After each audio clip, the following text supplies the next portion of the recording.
So with that, I'm going to shift over to the superintendent update. We did attach a document with quite a bit of detail that we shared with our school community on Friday. Our intent is to share our thinking and what we're grappling with. Obviously, we're at a different place than where we were in the summer or even a month ago. You know, our team that helped share thinking from the community with their expertise includes several physicians and epidemiologists who, I just want to say, sacrifice so much of their time to help us. And although we have formal meetings twice a week, there are several meetings that are occurring on weekends and outside of our planned times, because we want to run things by them that weren't in any playbook or handbook. And I just want to thank them before we get started tonight. They joined us tonight because, again, we want to share some information with the board and the community. And once we share our update, we'll open it up to board members for questions. I know we have a meeting midday tomorrow as we continue to monitor our situation and look toward next week and beyond. So our current status at this point, we believe we are safe to be in schools, and we have our team here to explain from their perspective what they're seeing and what they're thinking. To date, we don't have any evidence to suggest any transmissions of the virus during the school day within our schools. We do, however, know that we are struggling with staffing in some of our schools. That is, we now have 34 employees who are out for approximately 2 weeks due to quarantine or isolation requirements. This does not include our employees who are out for other reasons, including illness. Thus, this is a serious problem that we're grappling with, and I can't thank our principals and staff for coming up with solutions on a daily basis that are less than ideal, but we are doing it for the number one reason why we're here and serving our community, and that's to serve our students. As you know, we're struggling to have enough substitutes on a regular basis, and this year's been a little more difficult than before because of the increased need. I want to also thank our families for their diligence in reporting COVID positive cases to our nurses. We rely on these reports, and I want to encourage this to continue. This allows for us to complete timely contact tracing and to mitigate spread within our schools. I'd also like to thank our nurses for the countless hours they're spending on contact tracing. In many cases, this takes our nurses several hours to complete this process for one individual case. They are exhaustive in their approach to identifying close contacts, and Jean Knaus is with us tonight, and she's going to share a little bit more regarding this process. I'd like to now share a few key reflections and some detail regarding the positive cases in our district. Since August 26th, we've had 24 students who have tested positive. 19 of the 24 students were not in school with symptoms or when they became positive, and contact tracing showed that. And that's a testament to our families. They're doing the right thing as soon as they know, and also to our nurses, because they're partnering with parents and answering questions, as well as sending students home who are symptomatic or when a family member becomes symptomatic. 8 of our 24 cases were in quarantine when symptoms started or the student tested positive. 7 of those 24 students were already fully remote students and had never been in our buildings. 4 were not in school within 2 days of the onset of symptoms due to in-service timing or a weekend. So that leaves 5 students to date were in school within 2 days of onset of symptoms. None of those 5 had close contacts. I'm shifting gears to employee cases. We've had 17 employee cases to date since August 26th. 6 of the 17 were not in school with symptoms or when they tested positive. Of the 11 who were in school within 48 hours of testing positive, contact tracing identified that 6 of those individuals did have close contacts within the school with other colleagues during or after the school day. None of those close contacts were students. And then finally, regarding our employees, employee random testing, of 217 tests, we have had 1 employee who's tested positive. I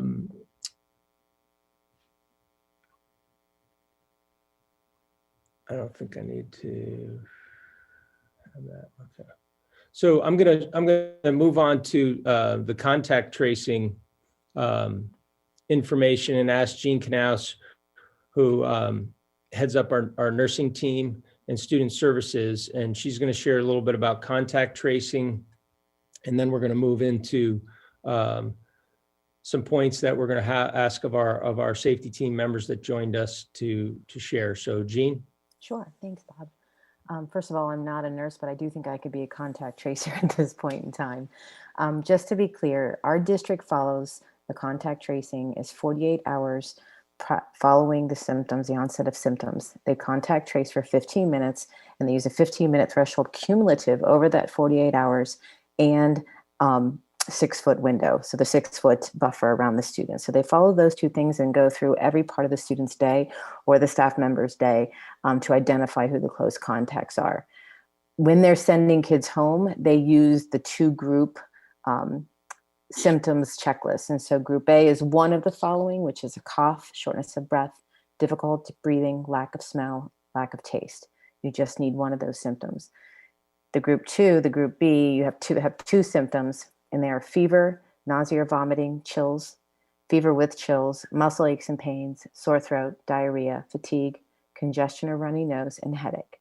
So if a student just has a headache, they aren't sent home, and they aren't considered to be someone who is a person under investigation. They must have 2 in that list. And so that's how they run our system. I think I just glanced at a couple of our schools. I think the high school to date has sent over 300 kids home. So we're really doing our diligence with that. Our staff are very aware of that. Our nurses are constantly looking at these kids and sending them home and communicating with families and sharing the letter that goes home with them, explaining what they need to do to move forward. So they're really, really taking this very seriously and staying on top of this. Thanks, Jean. Sure. At this time, I'm going to ask some of our safety team members from the community who've joined us to share their thinking regarding, why do you think it's safe for students and employees in our schools at this time with what you know? And with us this evening, we have 2 epidemiologists and 2 physicians. From Geisinger, we have Dr. Dross, and from Mountain eHealth, we have Dr. Huggins. The epidemiologists with us tonight are Dr. Bonney and Dr. Ferrari. So they've all met with us before publicly. And so I wanted to have them weigh in and share from their perspective some of their thoughts. And then we'll move to a couple more questions before we open it up to questions. So would anybody like to go, or do you want me to start picking on people? This weekend when we were sharing some contact tracing and asking for some feedback while we were analyzing the information, Matt had shared some things that I thought were important, just because these people are seeing contact tracing in different environments. And so Matt, I don't know if you'd want to reflect on some of the things you shared from the weekend. Sure, happy to. And so thanks everybody for coming and listening, and really actually just I think the engagement that we're seeing here with all of our families, I think is part of why we are feeling confident and why we feel like we are seeing a lot of success with the contact tracing process. And just to sort of back up, I want to just reiterate the whole purpose of contact tracing is so that we can target quarantine only to those individuals that have been in close contact, rather than having to subject whole classrooms or whole buildings or the district as a whole to quarantine.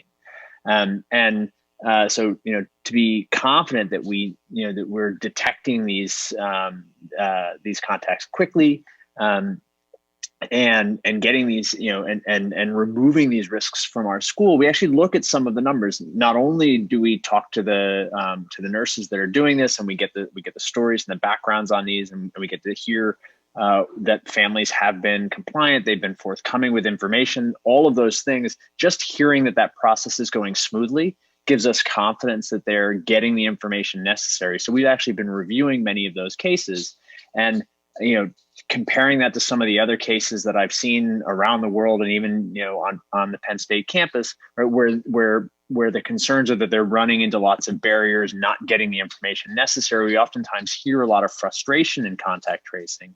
And within the district, we've generally speaking been hearing that this is going smoothly. And so that's qualitative, but I think we also have some real quantitative metrics that are giving us confidence in this. And Bob went through this, right? But to hear that only 5 out of 24 student cases were in school, even within 48 hours prior to their positive. And so their positive test or their symptom onset. And so only 5 of them even could have possibly had close contacts in the school, right? That's actually really, that's, I think, a real testament to the fact that most students were being asked to quarantine quite early in the process, getting them out, and we were discovering them as positives or symptomatic only after the quarantine process, right? And really, that's the ideal that we're looking for here. In a perfect world setting, the only positive tests we would get would be those that were already in quarantine. And I think asking for a perfect world is well beyond what we can expect of 2020. But I think we're getting really close to that with with seeing that the cases that we're seeing turning up are actually already after we've started that process of removing the risk. Thanks, Matt. Does anybody else want to share? Allison or Joy? I mean, I'd just like to point out that our mitigation strategies are working. We haven't seen any transmission within schools, which is a huge deal. And I think that SCASD has gone above and beyond the recommendations for mitigation strategies in schools based on, classroom spacing, transportation plans, those types of things. I mean, we know that masks, physical distancing, and hand washing work. So I think, just continuing with this plan and, that's what I would do. Thanks.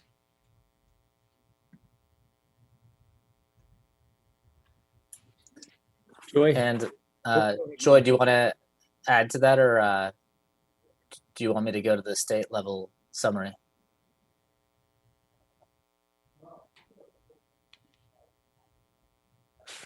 So I'll just add to Allison's comments that, we were worried in September that case numbers in the county essentially would be too high for us to be able to mitigate successfully in the school system. And in late September, when we reopened, we found that half that level, which is kind of where we got to, was a number of introductions or a number of potential cases that we were able to mitigate inside the school system. So we're just at this level where, as you've heard, there are individual cases that are identified. The mitigation efforts do work. A lot or all cases are contact traced, and we don't see any outbreaks inside the schools. And just to give everybody a picture of how well we've been doing inside the schools, our rate of infection through all of September and all of October was 5 times lower than the state's rate of infection, so Pennsylvania-wide. So that means we're doing 80% better than the average county or the average locale in Pennsylvania, where cases have been counted on a daily basis through the Department of Health. Thanks, Maciek. Another question for the group. What, if anything, causes you concern as we look at the post-Thanksgiving holiday timeframe and forward? I'll take this one. Sorry, I didn't unmute myself before, but thanks for jumping in there, Maciek. I think it's really important to note that we're all a little nervous. As cases go up in the community and we see more and more community spread, I think a lot of us have concern about the ability to be able to keep schools open and keep the community open and that sort of thing. Certainly right now, without a full economic shutdown, we feel pretty strongly that kids are safer in school for those statistics that Maciek just mentioned. The incidence rate in the school population is much lower than the community as a whole. And I think that's because of the mitigation strategies that are in place. If there's any weak link in that system, I would say the hardest things for people to follow through on are truly staying home when they're sick. Symptoms for this illness, especially in kids, are going to start really mild. So the nurses have been great about sending people home even with mild symptoms, and that's fine. I know sometimes it's frustrating for families. Families are coming into the office to get tests, and there are times when that's frustrating, but we're trying to get a handle on a pandemic, and the way we do that is to make sure we're not sending kids back into the school environment with mild cold symptoms that end up being COVID that they could transmit to their classmates. And that goes for teachers and staff too. Everyone is committed to their job and those responsibilities, but this is the time that if you're sick, we want you to stay home, and we want people to follow the quarantine guidelines. If one of your family members is getting tested, we appreciate the times that people pull their other students out, or if you've been identified from something in the community as a close contact and you should be under quarantine, then fulfilling all 14 days of that quarantine are really, really important. The Thanksgiving holiday coming up makes us all nervous. I know everyone is tired. Everyone really has COVID fatigue, and I get it. We all live it. And we miss our families. People had to adjust vacation plans and time to see family members and that sort of thing. We're at, 8 full months of this at this point. And the holidays are a time we want to be together, but bringing together 4 or 5 sets of families, all from different geographic locations, into a close contact environment is worrisome for transmission of the illness. And I think we're finding more data that eating together, obviously that's a time that people have to be unmasked, and most of us when we sit at a table are not 6 feet apart from the other people that we're eating with, and I think that's a pretty high risk time. So we really want people to be cautious around the holidays, cautious about travel, consider quarantining if you do travel.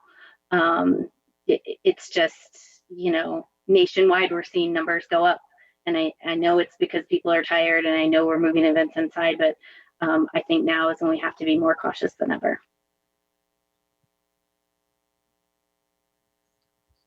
Thanks, Joyce. Thank you. Does anybody else want to weigh in on that question looking forward? Well, actually, I'll move on to the question. What do you foresee moving forward into December and beyond? So I'll just to follow up on that question, and to follow up on Joy's. So again, part of the reason that SCASD has been relatively successful is because we've been able to stay on top of things, and we've been able to we've had the resources and the personnel to follow up on contact tracing and to restaff classrooms when staff and teachers have to quarantine themselves. Any significant increase in the number of cases that are out there means more and greater demands on the contact tracing process, and greater demands on staffing due to absenteeism. So even if the illness component of this doesn't become overwhelming, just simply the operational component of this can become a real challenge. And so this is, again, this is running into those operational limits is, I think, a real concern going forward. The team is already, quite strapped and working really, really, really hard to keep things safe at this point. So again, this is, part of our concern. It's also part of our ask to the community to be, to be as safe and preventative as possible over the Thanksgiving holiday and through the coming weeks, because trends are increasing. They're increasing throughout most of the country, and I don't think, we're trying really hard. We've been outperforming the state so far, but things will catch up with us eventually, and we're really, we're trying to value every day that we've got to keep our kids, keep our kids in the classroom. Yeah, and I'll just add about concerns that we're looking at over the next 4 to 6 weeks. As everyone knows, we're in this third wave, and that it's bigger than the summer wave or the March, April wave that we saw. it's another time that we're going to be looking to the state, to the Department of Health or the governor for guidance. That may mean that there will be lockdowns or more business closures. We, of course, don't know that ahead of time. But it is something that's going to help us determine whether schools should remain open, or with other businesses, schools should remain closed. Maybe they'll be required to. The one situation that we've been discussing at our safety team meetings is, what do we do if the situation arises that cases do begin to increase steeply, but we do not have guidance from the governor or the Department of Health as to whether we should shut down. So this is probably our biggest speed bump coming up in the next 2 to 4 weeks, and it's something that we discuss regularly at these meetings. Thanks, Maciek. Before we turn over to board members for questions, I think when we talk about closure, whether it's individual schools or district-wide, obviously transmissions in schools is something we've spoken to here, and we do analyze that pretty closely. And there's a chance that we could come across that, because we are humans, and sometimes the 6 feet or decisions people make cause exposures, and we want to make sure we address and respond to them effectively and as quickly as possible. So transmissions is top on the things that we're analyzing and looking for in the district. We have a critical number of cases in one building is also another factor where that would cause us to make a decision to close a school. Our considerations would include the location of cases and the connections between them, time and space, as Gene always tells me. We can't adequately staff our buildings and operations. As I said earlier, we're struggling with that now. And I just want to be upfront with everybody, because that's a real challenge for us. If we continue to have close contacts, not even cases among our staff, but because of what they experience with their families, that could cause a negative impact on our ability to stay open. The local hospital status necessitates our closing. We ask them about, are they seeing a relationship between us being open and what the patients they're treating, and they're not seeing that relationship from us being open and what they're seeing. As well as, obviously, as Maciek mentioned, we could see something coming at us requiring such as what happened in the spring. So I just wanted to reflect on those, and we'll continue to look at all the different variables we have, and things are changing. We know a lot more now than we did in the summer, and we continue to collaborate around each of the cases we have and what we learned from the contact tracing with nurses, and also with our employees, our HR department supporting us and keep it on top of that as well. So at this point, Amber, I think we should open it up to board members for any questions they have of the team members that are here with us. Sounds good. Thank you, everyone, for being here with us this evening. Okay, board members, questions?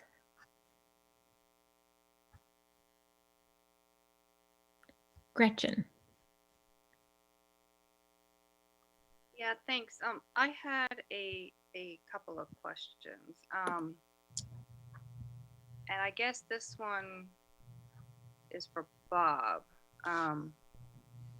But I'm just curious, you said, Bob, that there's creative solutions that are happening right now for staffing. And I was curious what those might be. Yes, that was my first question. So if teachers are quarantined, they're still teaching. They're teaching remotely, and when students come in, so we're not always so we have a certified faculty member, but we will use other staff to cover the classrooms. If we need direct instruction, in some cases, we're closing down some of our services, such as title services, if we have to, if we don't have a certified teacher. We can also, since in quarantine cases, use paraprofessionals and other support staff members to make sure that we don't have classrooms unsupervised. In the secondary schools, I understand we have some faculty where, since we do have early release in the high school, some of the duty periods for faculty are coverage periods. So rather than having people miss their planning time, which does happen, but we're trying to avoid that. And so those duty periods are being assigned for coverage, but we're also, in some instances, having multiple classrooms of kids. So if a math teacher's out, but we don't have someone to supervise a classroom, we may join them with a couple other classes in a large space, such as the cafeteria, if it's a non-lunch period, because we can be very spread out throughout the cafeteria and not need multiple staff. So those are just some examples, Gretchen. Okay. Yeah, thank you. I was curious about that. And it sounds like sometimes some of the creative solutions would mean that a staff or faculty member would be covering different rooms so that they would then potentially, I'm just thinking about contacts in terms of how many people are they around. And I know ideally, like you'd have in an elementary classroom, that teacher would be with just those kids in that room. But when there's staffing issues, it sounds like sometimes that might have to increase. Is that correct? Yeah, that's correct. So if it's my duty period and I'm asked to cover one additional class in the secondary world, because of the AB cohort, it just depends how many students are present that day. So you could have, up to eight kids, 10 kids max that you'd be responsible for. Okay, thank you. And then I have one other question, and I think this would be for either Matt or Maciek. So I'm just wondering if a whole class is asked to quarantine, but a sibling of one of the students who is quarantining is not asked to quarantine. So that student, the sibling, is allowed to go to school. Does that defeat the purpose of the student quarantining who's doing that, since they live together? That's a great question, but and no, it doesn't. So the sibling would be the contact of a contact. The purpose of getting the students into quarantine is because we think that they've been exposed, and we don't yet know if they're infected or infectious or not, right? So they're clearly higher risk, but we don't yet know. If that student were to develop symptoms, then the sibling and everybody in the home would then become a close contact, and then they would be asked to quarantine from that point forward, right? But again, the quarantine process is necessarily sensitive, and it's proactive, and so the hope, as we said, is that most of the people, again, it's sometimes hard to even for me to wrap my head around it, but we're really hoping that the people that we put into quarantine, most of them aren't going to ever be infected, right? That's what you're going for, right? And so again, until we have evidence that any of them are, then there's no reason to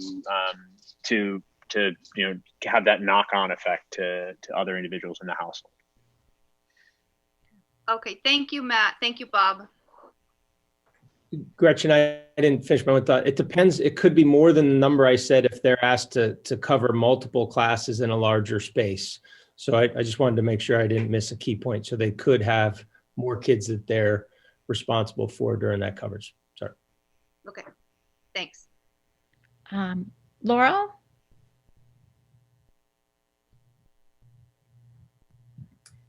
Yeah, thank you, Amber. And thank you all for being here to answer our questions.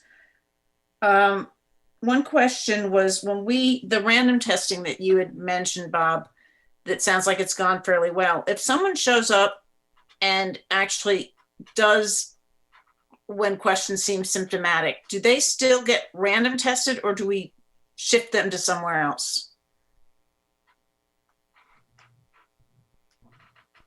So if someone's symptomatic, we would send them to be tested right away. We wouldn't send them into the random testing process. I believe, Linda, I don't think we've had that situation yet. No, we have not. But if somebody showed up to work symptomatic, we would tell them to go home and contact their doctor and get tested. So they would do the testing on their own. They would select the site they wanted to select. Okay. So the random is the one that we had approved the contract that you just tap employees at random. They go, they have tested, and we've only had one that's come back out of like 270, you said? So out of a fairly. So, right. And he was asymptomatic. He had no clue. Yeah. And one of my questions when we talked about the in-school, which does sound very good, but some of these kids then, especially the children, but also the adults, if they're contracting it outside of school, but from people they know in school, how do you, like, maybe a second grader and a fifth grader, just to pick an example, because they're not in the same classroom, so they wouldn't show up necessarily with contact tracing, but would it pick up if they had spent time together outside of school? Yes, they go through those questions. Well, okay. You don't just ask about during the school day questions. Right. They'll even process what they should do and isolate and quarantine and other family members and notifying them. We only do internal as far as communicating so that we can say who it's impacted, but the nurses go over everything. Okay. So it could be that they're getting it outside of school from people they know from school, but it's not, as best you can tell, not happening because the things have been violated, or even, and that I think is a question I have for the medical people is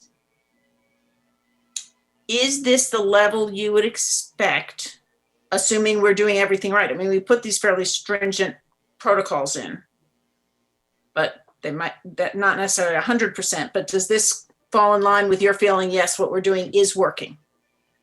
Yeah, I'll start with the comment on if it's connected in school. We've had to date no transmission in school detected.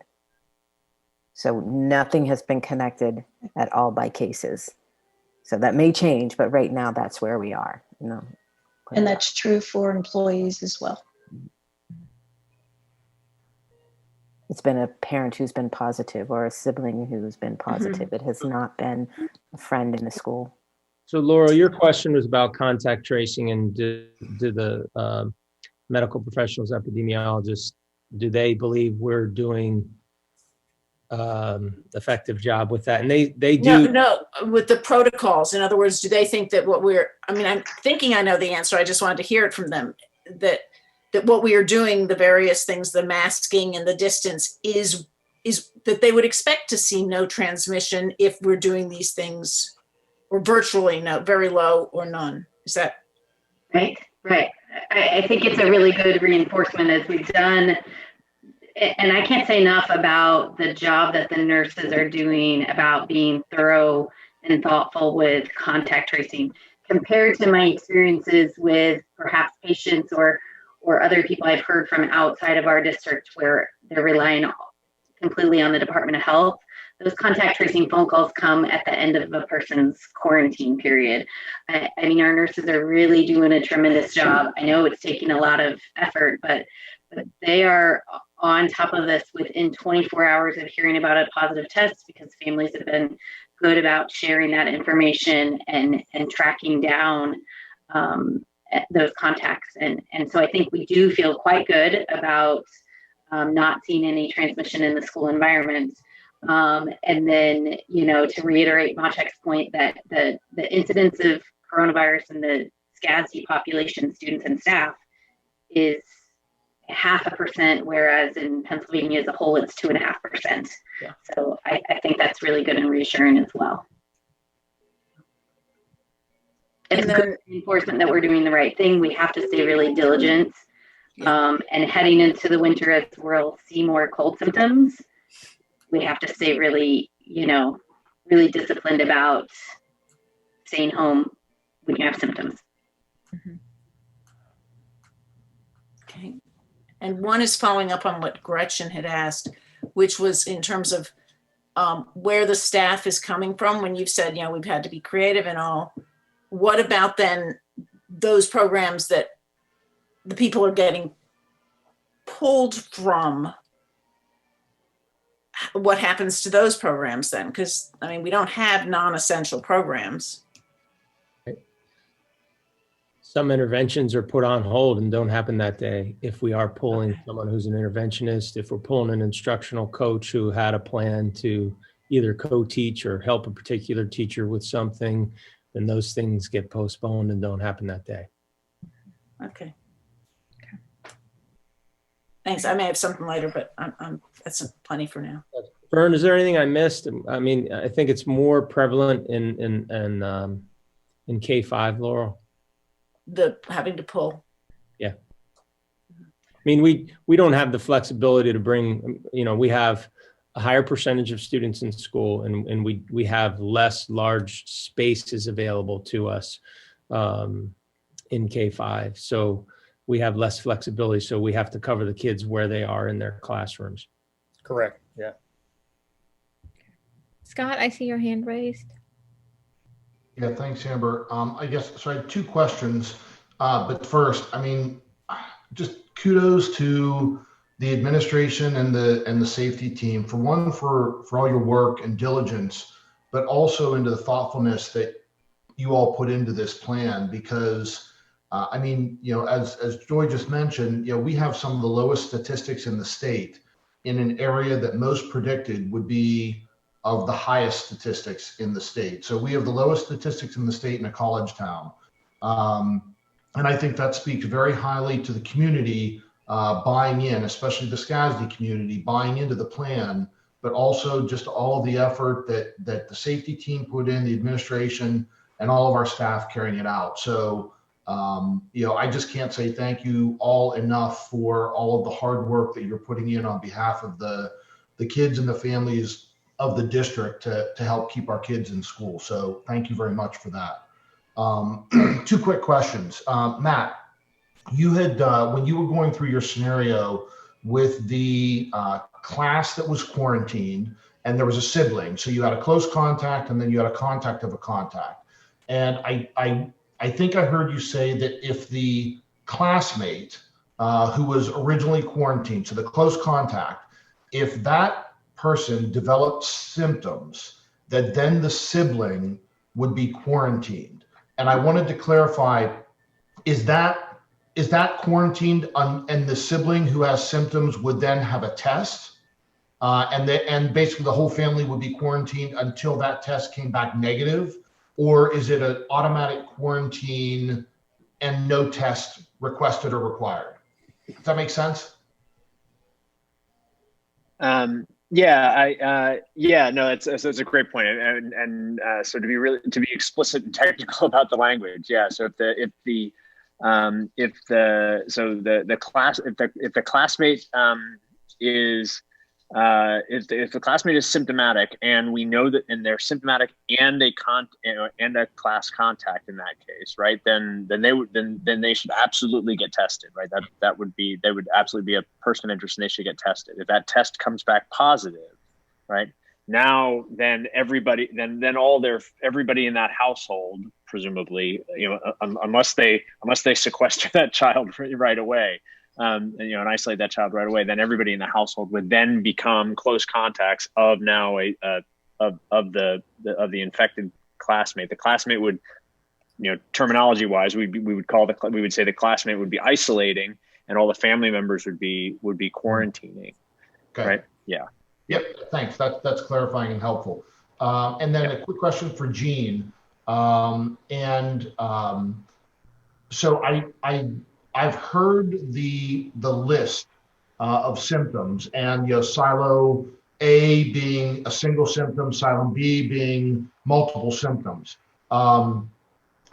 Where does that come from? Because I've heard about it primarily locally, but in State College and also in other school districts. But I haven't seen that as a larger predicator for staying home or sending somebody home, whether it's school or work, or whatever it is. I've seen it multiple places, but I just didn't know whether that was something that, PVE put out, or that's something specific to Pennsylvania, or, where we had that. And then the second part of that was, I know way back when we first did this, we said about the 15-minute window. And that at the time, if I'm not mistaken, the CDC hadn't really come out and defined that window for a close contact. And I didn't know whether that had changed and whether there was any further definition. We're obviously, the plan's working, so we're doing the right things. But I was just curious if the CDC had ever come back and kind of backed that up or anything. Yeah, so first I'll say that is the Department of Education. I'm looking at the website right now that has the list on it, and I have the link. I can put it in a chat or send it to someone if so. It's the Department of Ed that has a 2 list. If you have any of the symptoms on either of the lists, you should stay home. These are what the nurses use in the building to educate the families on why we should get a COVID test. So in answer to your next question, and it was about CDC and the guidelines, we are greater than the guidelines. The guidelines actually say 24 hours. We've always done 48 from the onset of symptoms. So our mitigation measures are actually more stringent than what the CDC recommends. We didn't want to change it when they came out because we thought, why change a good thing? And our nurses got a good system down, and they didn't want to. They even changed a few other things the CDC did in Department of Health, and we decided, no, we're not changing it. We're not going to lighten up. And that was at the advisement of Matt and Machek, and saying, don't go backwards at all until we get through the hardest part here. And so we did not lighten up on anything. We stayed pretty heavy throughout everything. And we want to keep it that way because it is working. Great, thank you. Sure. Dan? Yeah, thanks, Amber. Well, first I want to thank Joy and Allison and Maciek and Matt for helping us out and serving as our consultants on our safety team. That really adds so much value to the kinds of work that we're trying to do. It occurred to me in the last day or so, as other questions have come up about our role as board members.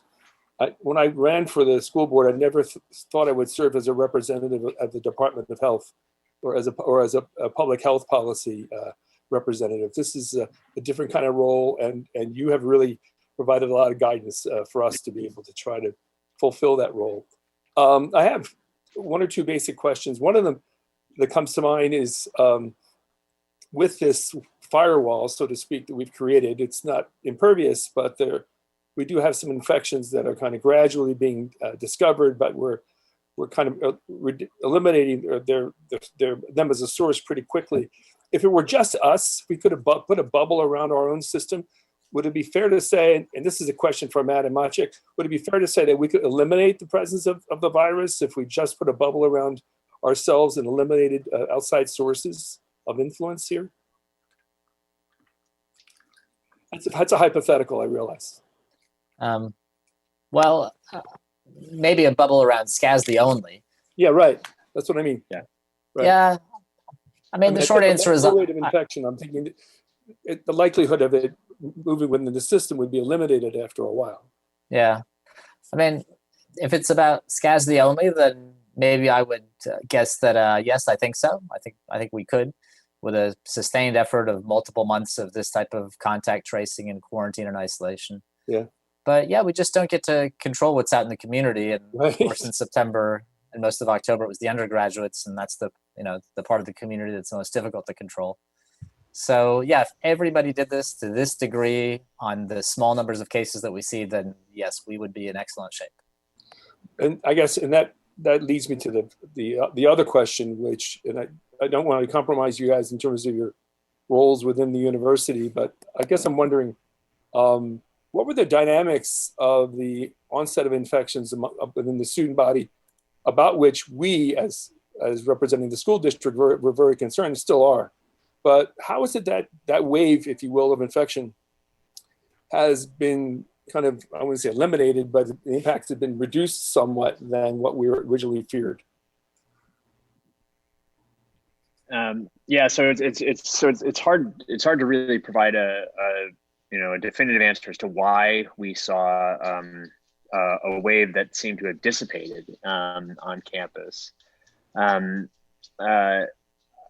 What I can say, so there are a couple of things, right? Is that there will be some proportion of the population that tends towards very risky behavior, and some portion of the population that tends towards preventative behavior. And so one explanation would be that those that weren't really willing to take on the mitigation efforts, they fueled that initial outbreak. And really what we're now seeing is we still have transmission, we still have cases every day. It's just that it's sort of percolating through at a much slower rate. So really we had sort of two outbreaks. We had a really fast one through the non-compliant population, and we have a much slower one through the compliant population. And we haven't been able to, really stamp it out on the Penn State campus the way that we have in SCASD, because you just don't have the resources. The population is so much bigger. Right. So that's one hypothesis for that process. The other thing is that we did really make some immediate changes when cases really started taking off really quickly at Penn State. So within the first several weeks, we actually really ramped up testing and testing access, and that I think was that was something that I'll say that I didn't anticipate the degree to which students would comply with self-identification and self-testing. Right? Yeah. We've struggled to get them to go through UHS or through that, getting tested through our clinic on campus. But when we provided a non-clinic resource where they could just, where we opened up a testing center in one of the parking decks, and they could go, and they felt like there were fewer consequences, and they were less likely to be forced into quarantine. We would have liked them to be quarantined if they were showing up there, but at least what we did was we increased the amount of testing because of that, and we were detecting and finding more cases as a consequence of that.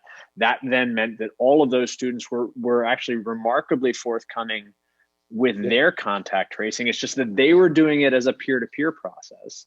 They were getting a positive test and telling all of their friends. So unfortunately, a lot of that wasn't coming through our Penn State contact tracers.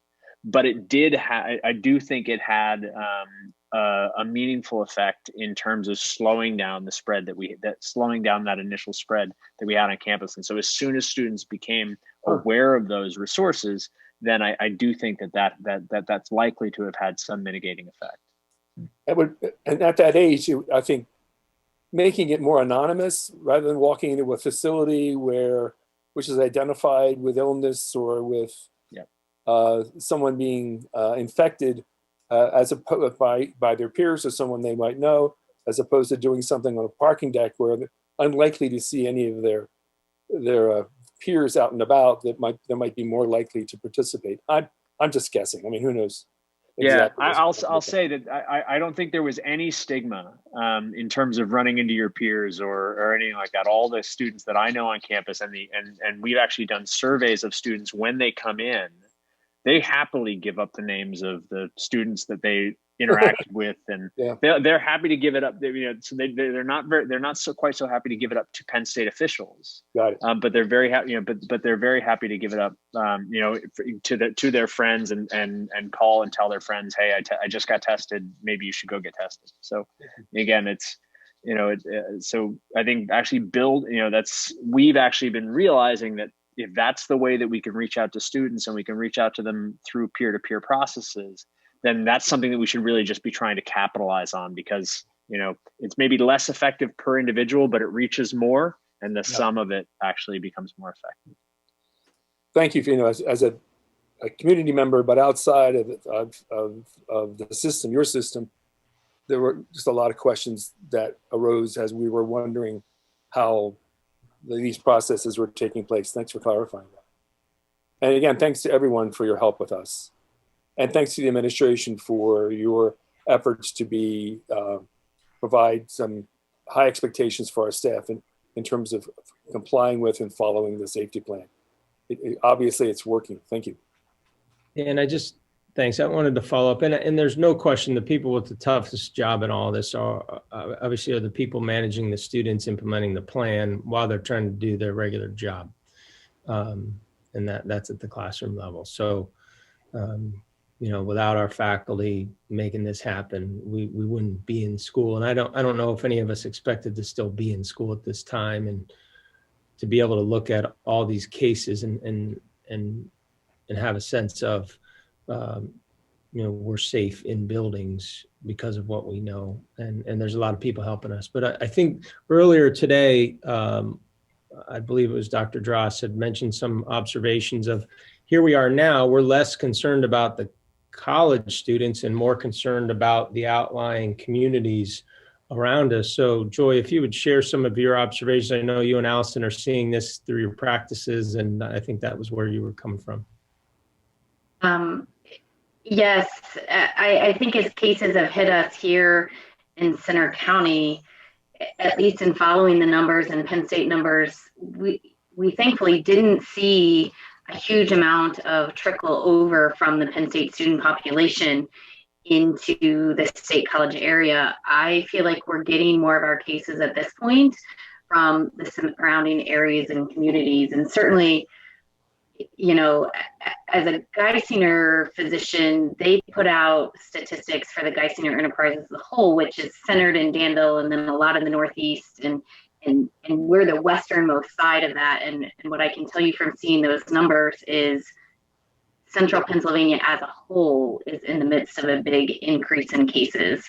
And certainly we have people from some of the surrounding areas. We see patients from other school districts that kind of encircle us, and have seen a pretty significant increase in cases in the surrounding counties. And so I think that gives me pause on two fronts. One, just the community spread puts our community as a whole at risk. And then I worry about the healthcare systems as a whole.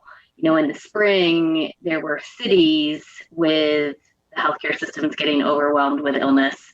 And as this third wave seems to be spreading to more of the center of the United States and more of the rural areas, it's finally hit some of our smaller communities, and there's less ability to move healthcare resources around. So, I don't think any of us feel like we're out of the woods of this yet. And so it's really important to stay really diligent to that.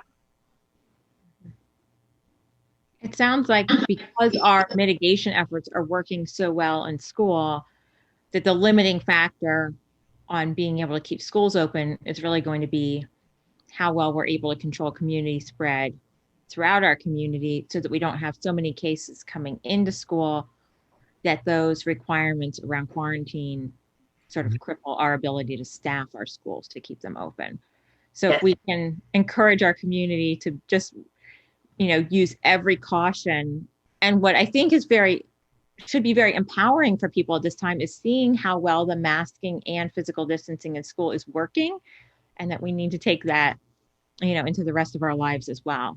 And that's how we can hopefully keep our schools afloat and open, with enough staffing to be able to stay open, as if we do that, throughout the community. Yeah, I think you're right. And I think it's important to say none of us approach any of these meetings as if it's stay in school at all costs.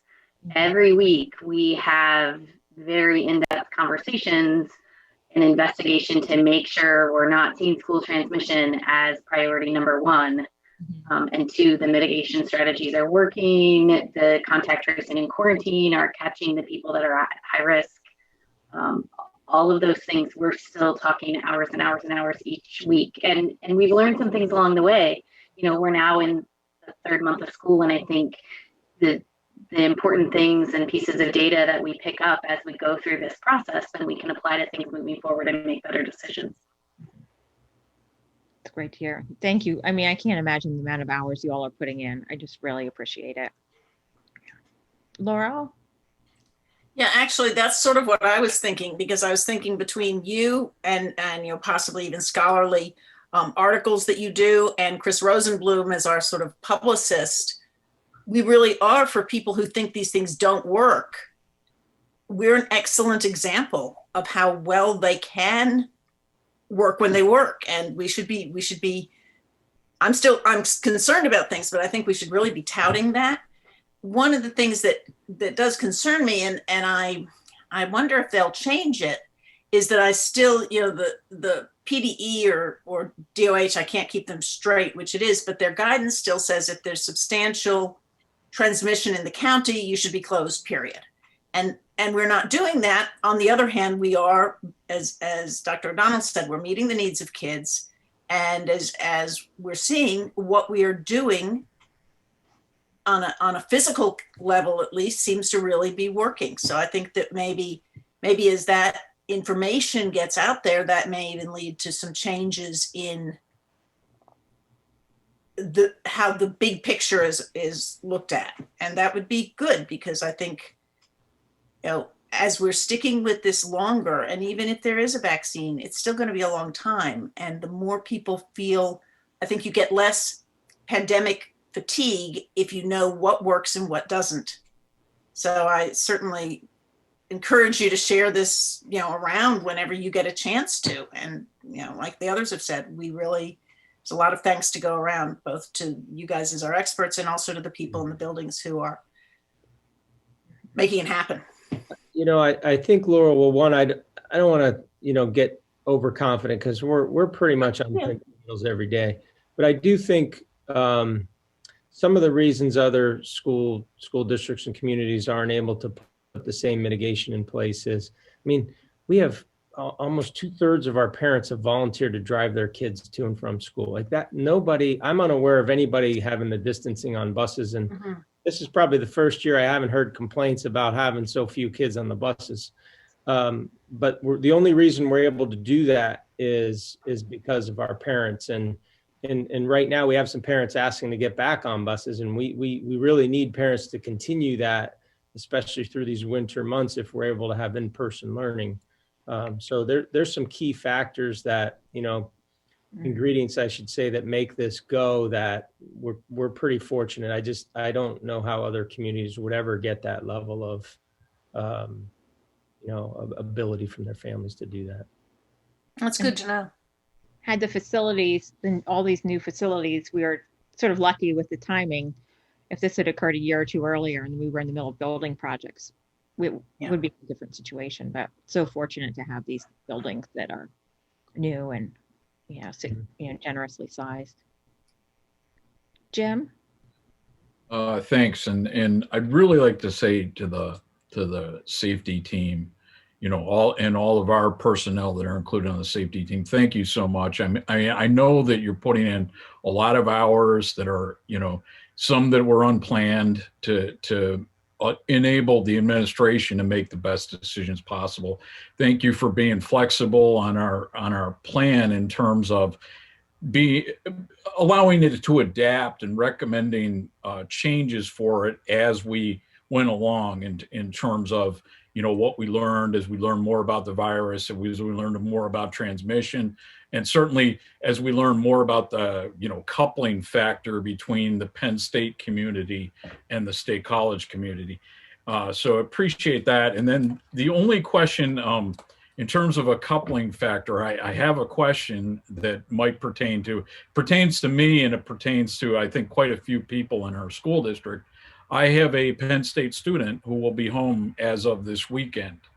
What kind of recommendations would you make for dealing with that situation? I have children in the school district, and I have somebody that's coming. Now, I will tell you that they already got their, I don't know what they're calling it, the exit test or whatever, but what advice can you give for parents that are in that same situation?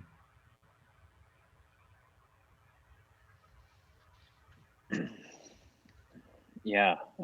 So I think so. First and foremost, the value of that exit test, decreases with every day afterwards, right? So I think first and foremost that you should talk to your student and either have them, to the extent that they can with their classes, come home right away after that. So that they were negative on that day. That's good, and really encourage them to to extract themselves from any risky settings. It's also worth noting, and again, this is unfortunately, testing to prove that things are safe doesn't really work. Testing is designed to detect individuals that are infected. It's not designed to prove that you're not infected, right? And so again, there's, it's the classic story that everybody says. You could get infected on your way to the testing center, right? That you're going to get tested. That there's no way that test is going to pick up that it's impossible for that test to pick up that infection. It's not a failure of the test. It's just the luck of the timing, right?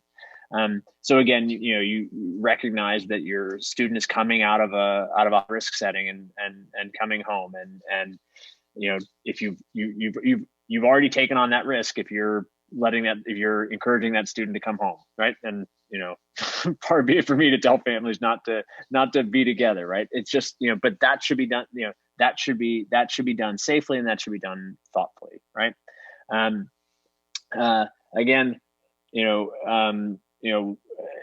between now and Thanksgiving, we've got what, 10 days, right? I mean, having your student quarantine as much as possible, right, in that time frame, really reduce interactions so that they're unlikely to, so that they're, if they got infected on the way to the testing site, right, that 5, 6, 7 days have passed before they're really interacting with a family, and that increases the likelihood that that if they develop symptoms that they'll present themselves and you'll know, right?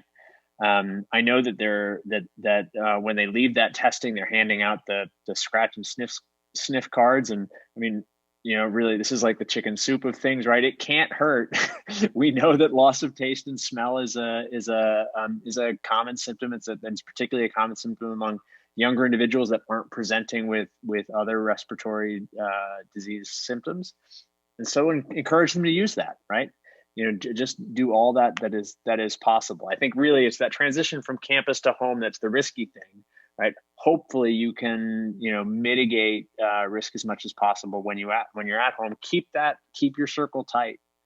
I mean, it's horrible that we have to be continually in a position of telling people not to do the things that they know will make them happy, like seeing family and enjoying things, right? But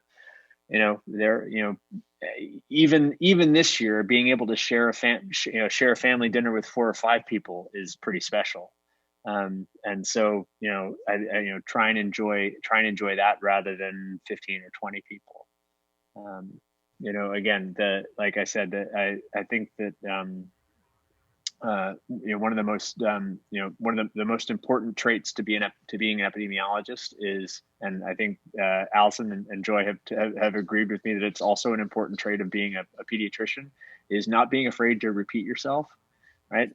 I know the things that I'm saying are the things that everybody's been saying from day one. It's really just a matter of trying to reinforce these things. We know the kinds of behaviors that can be effective here. It's, we're just trying to reinforce everybody to stay on top of that and not lose sight of those behaviors. Thanks. Good reminders. Other board member questions?